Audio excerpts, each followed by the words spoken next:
Et bonjour à tous, on se retrouve aujourd'hui pour le résultat de NXT du 3 mars 2021. Et toi qui regardes cette vidéo, n'oublie pas de t'abonner, voilà, ça me fera énormément plaisir, ça fera énormément de bien à la chaîne. Et si tu le fais pas, bah...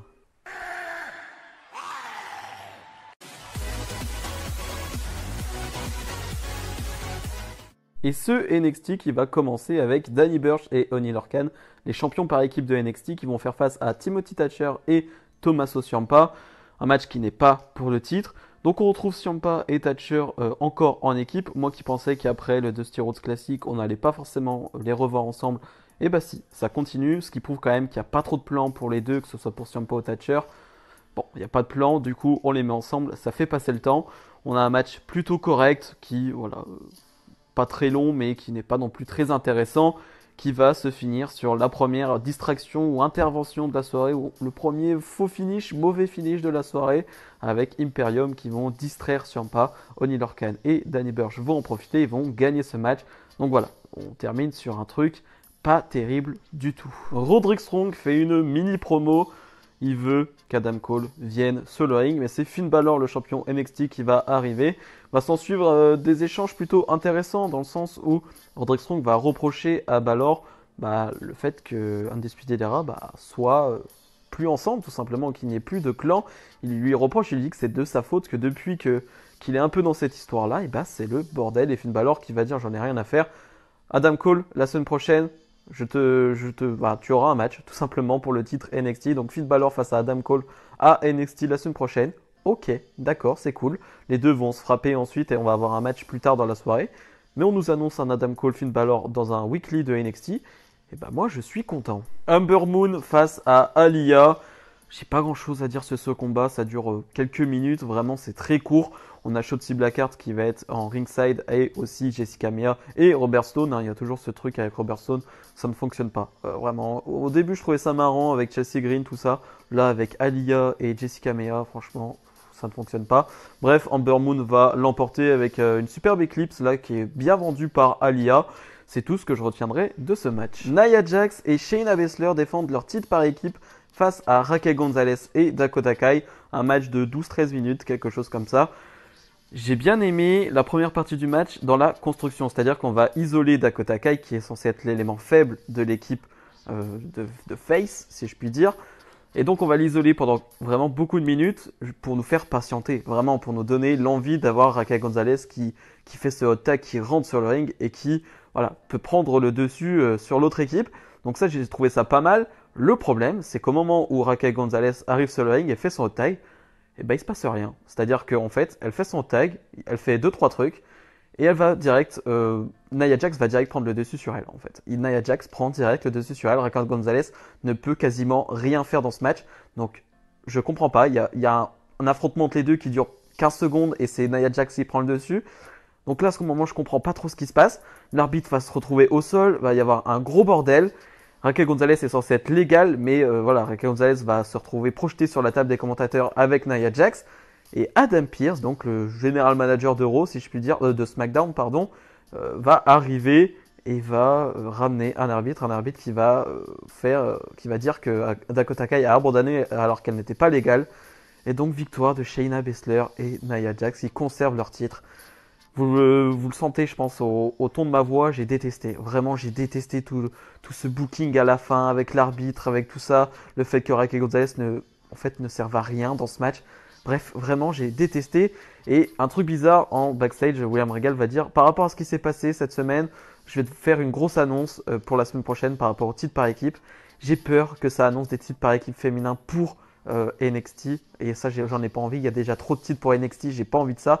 J'espère pas, en tout cas. On verra bien son annonce, mais en tout cas j'espère pas que c'est ça.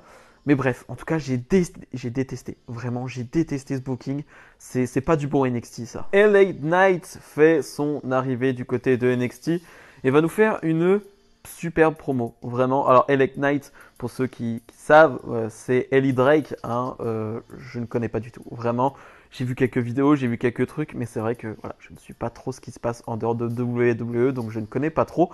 Dans sa promo, on comprend que lui, il va pas faire des trucs très flashy, il va pas faire des saltos, des super kicks ou ce genre de choses. Lui, il est juste pour gagner, pour juste mettre son empreinte dans l'histoire de NXT et c'est tout. Il va pas être flashy, il va pas être tout ça, il veut juste aller droit au but tout simplement. Et j'ai bien aimé cette promo, vraiment. Je ne connais pas du tout LA Knight, mais il m'a fait vraiment une très bonne impression dans cette promo. Donc dites-moi en commentaire voilà, ce que vaut LA Knight sur le ring, en promo, tout ça. Dites-moi en commentaire ceux qui savent. Merci d'avance. Cameron Grimes face à Bronson Reed. Vraiment un bon match. Tu sens qu'il y a une bonne alchimie entre les deux. C'est pas la première fois qu'on les voit se combattre et c'est toujours très bien. Mais je parlais des problèmes de booking de fin de match sur ce NXT. On va encore en avoir le parfait exemple. C'est-à-dire que LA Knight va faire une intervention. Je ne m'attendais pas à le voir faire une intervention vraiment. Ce qui va distraire Bronson Reed. Cameron Grimes qui va l'emporter. Peut-être une future alliance entre Cameron Grimes, le millionnaire. Hein, j'adore cette gimmick hein, vraiment de Cameron Grimes. Il est agaçant mais tellement drôle. Et LA Knight ensemble, je ne sais pas, mais en tout cas, on a une fin encore qui ne me va pas. Ce n'est pas du NXT, ça c'est vraiment pas le NXT que j'aime, je le répète, mais ce n'est pas ce que j'aime du côté de NXT. On est censé avoir Everrise face à Breezango, mais Breezango va se faire attaquer par El Legado del Fantasma. Everrise va se faire attaquer par Santos Escobar, donc ce chef du clan. Et j'aime bien parce que Santos Escobar a perdu la semaine dernière face à Cross dans un super match. Mais il n'a pas perdu, pour moi, il n'a pas perdu grand chose. Vraiment, il a montré de très grosses qualités, il a vraiment montré de très belles choses. Mais il va dire en gros que, voilà, ce qui s'est passé la semaine dernière, ça ne compte pas. Voilà, ça c'est vraiment moi, ça c'est vraiment nous, le clan de terreur du côté de NXT. Et j'aime vraiment bien ce clan, j'aime bien l'attitude de Santos Escobar. J'aime bien le fait que, voilà, après une défaite, il arrive, et il a envie de détruire tout le monde. Et donc, le main event, Finn Balor, le champion NXT, face à Roderick Strong. Match qui n'est évidemment pas pour le titre de Finn Balor. On est dans la même lignée que les matchs face à O'Reilly, face à Pete Dunne. Alors bien sûr, c'est un peu moins bon parce que c'est un weekly, il y a la pub, tout ça. Mais on est vraiment sur un très bon match. On est sur de la même construction de match, c'est-à-dire de la technique au début, avec un rythme plutôt lent, mais ça va s'accélérer au fur et à mesure. Et on connaît hein, le cardio de Balor et de Roderick Strong. Donc c'est pour ça que je vous dis qu'on est dans la même lignée parce que alors Roderick Strong n'est pas exactement le même type de catcheur que O'Reilly et Pete Dunne, mais disons que c'est quelqu'un de plus robuste et quelqu'un qui va peut-être frapper plus fort, qui va être plus dans la combativité, mais qui a un cardio exceptionnel comme les deux autres. Mais bref, en tout cas, c'est le match de ce NXT, c'est le meilleur match et c'est vraiment un excellent combat. On n'a pas d'intervention, on n'a pas de problème en fin de match, donc là je suis très heureux. Finn Balor va gagner ce match très tranquillement, donc pas avec des interventions, rien du tout, donc très bien. Et confrontation finale entre Adam Cole et Finn Balor qui vont s'affronter la semaine prochaine. Bref, on finit bien ce NXT qui avait plutôt mal commencé. Bilan de ce NXT. Pour être honnête, je n'ai aimé que la fin, c'est-à-dire ce main event et cette confrontation entre Cole et Balor qui vont s'affronter la semaine prochaine.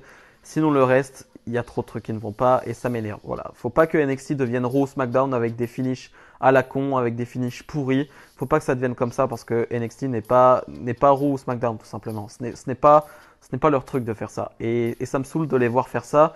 J'espère que ça va pas durer parce que là, voir vraiment un show avec 3-4 interventions comme ça m'énerve. On nous a annoncé Tony Storm face à Yoshirai la semaine prochaine pour le titre. Donc ça c'est cool. Donc Balor contre Adam Cole. On a vraiment un gros programme pour la semaine prochaine et j'ai vraiment hâte. Bref, si vous avez aimé cette vidéo comme d'habitude, n'hésitez pas à mettre le petit pouce bleu et à vous abonner. Nous on se retrouve pour d'autres vidéos dans la semaine. Salut.